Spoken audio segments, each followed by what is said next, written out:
I know that on this channel, I usually am goofing around. I'm usually joshing around, having a good old time, but not today. And if I hear any of you doing that, I'm going to be ticked off, okay? Because what we're talking about today is not something that is super funny or anything like that. How do I, as a small creator, stay motivated even when it seems like subs aren't coming in and I've been doing this for quite some time at this point? The first point that I think is very important is to understand where you want to be in the future. Do you want this to be your full-time job? Do you want this to be some sort of little hobby? Do you want this to be a creative outlet for you and whatever happens, happens?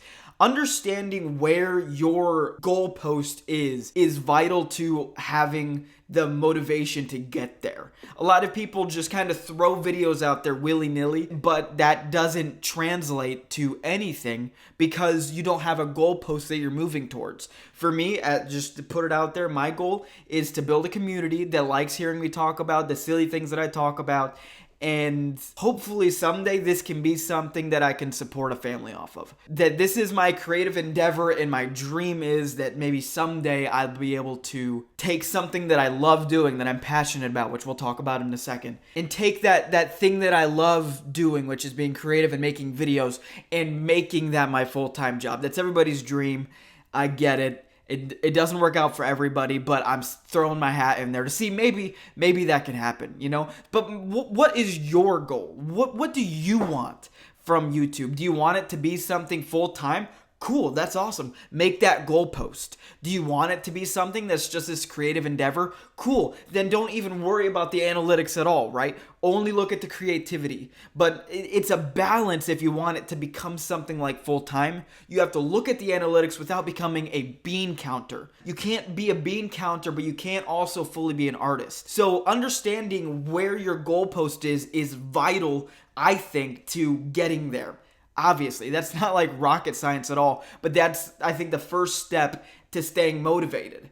Because if you have somewhere where you're going, then you are motivated to get there. Whereas if you're just throwing things out there, then you can't be motivated because you don't know where your destination is. And that leads to the second part: fall in love with creating. Because if you're not in love with creating the videos and the process of making something you're proud of, then there's absolutely no way that you're going to stay motivated or get to that goalpost that we were talking about. Because the reality is, if you're getting into this just for the money, it's never going to come. It's never going to happen. Take my channel, for example. I spend a lot of time working on my branding on my channel, trying to package things in a neat way that represents the things that I care about, the things that I think are fun. Make a fun, funny experience for everybody. Obviously, the subscribe to feed Derek. By the way, spoiler alert, he's not real. So just to get that out there, I made him up. I spend a lot of time doing this because I love it. Because I love making these goofy little thumbnails. I love making the videos. I love getting up early and editing. And the proof of that is that this is not my first channel.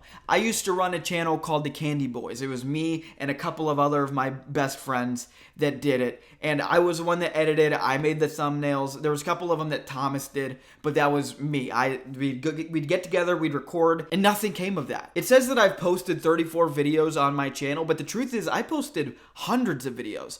And every single time I'd start up a channel, I made a gaming channel at one point, that failed. I made Candy Boys, we made Candy Boys together, that failed. I had a skit channel that was just me making up funny little comedy sketches, that failed miserably. I started a podcast where I talked about things that I learned in my Bible study to you. I started a Christian YouTube channel that didn't take off. It didn't do anything. And there's so many more that I've started. And on top of that, even though every single YouTube endeavor, podcasting endeavor I've done has failed, even on top of those, guess what? I was still making videos outside of those that never even got posted. And now I've moved on to this. And I hope this turns into something. I really hope it does. But if it doesn't, you know what I'll do?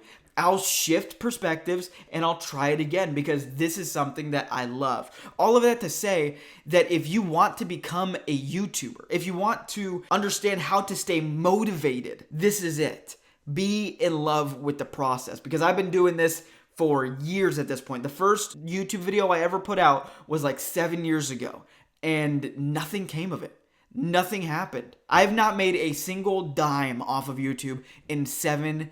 years. Granted, I haven't been very consistent, and a lot of videos I put out have sucked, right? I poked myself with my own hair in my eye. But anyway, and even though I haven't made anything, 7 years later, here I am still trying it because I'm in love with the process. So I think point number 2 is actually the most important point. If you are in it just for the results, they'll never come. They'll never happen. Be in it because you love it. Be in it because you're passionate about it. So the third reason that I keep pushing forward, the third reason that I keep doing this is because of that video. You know what I'm talking about, where people say, everybody that has ever gotten big on YouTube says that they had that one video that got 10,000 views, that got 100,000 views, that sometimes got 500,000 views. And that gave them the motivation to keep going. And so if they started with 100 viewers pretty regularly, they get a spike of 100,000 viewers or whatever, then it goes back down and their baseline is now at 10,000 viewers. You know, that spike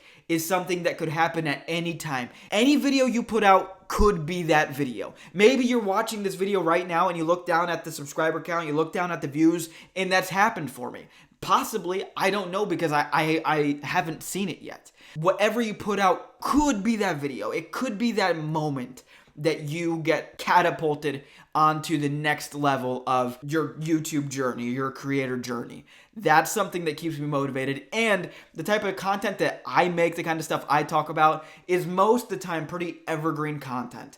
Which means if I talk about the funniest Karen freakout that anybody has ever seen, maybe 2 years down the road, that video takes off because people are looking up Karen videos again. I'm never just throwing a video out there just to throw one out there. I'm building a brand. I'm building a platform. I'm building the foundation for something that I think in the future could be something really, really awesome and possibly successful. And that brings me to my fourth and final point, and then I'll stop yapping, okay?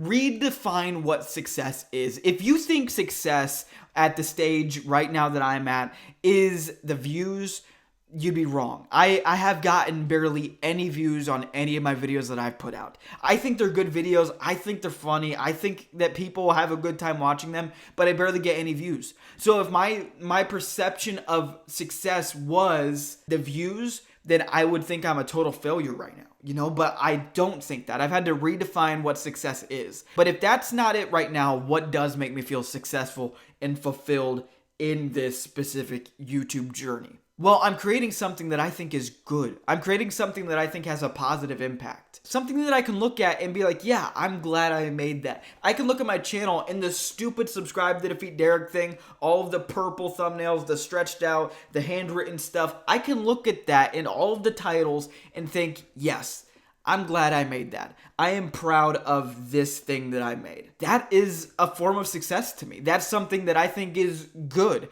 And if one person watches that video and gets some sort of value out of it, that's another win. So on those videos that I've gotten 600 views with, there's generally at least one comment that says, hey, this is a funny video. Hey, you deserve more subs. Hey, I really like your content. Keep it up. That's a win. That's a good thing. That's what keeps me going, even though the analytics are not crazy. So it's a reframing of the mind. How do you define success? Well, at the stage that I am, I define it as helping people out, helping them have a better day, making something that I can look at and think, yes, I slapped my name on this and I'm okay with that because I'm proud of what this has turned into, even though the numbers aren't huge. I look at this channel and I think this is the best thing that I've made on the internet ever. You know, if that's a sad thing to say, I get it. You know, it's not a magnum opus by any means, but I am happy with what I've made. So anyway, I hope that was helpful to any sort of small creators out there that have felt the same way that I feel. Or maybe if you just wanted to get into my mindset to see why I keep doing this, even though nobody knows who I am. Anyway, thank you for everything that you guys do. Thank you for subscribing if you did. Let's not talk about the fact that I brought up that Derek is fake, okay? Let's move on from that forever. Anyway, that's all I got. Tomorrow I will be releasing a video that is about ultra mega cringe gamers. So keep an eye out for that. All right, love you. Bye.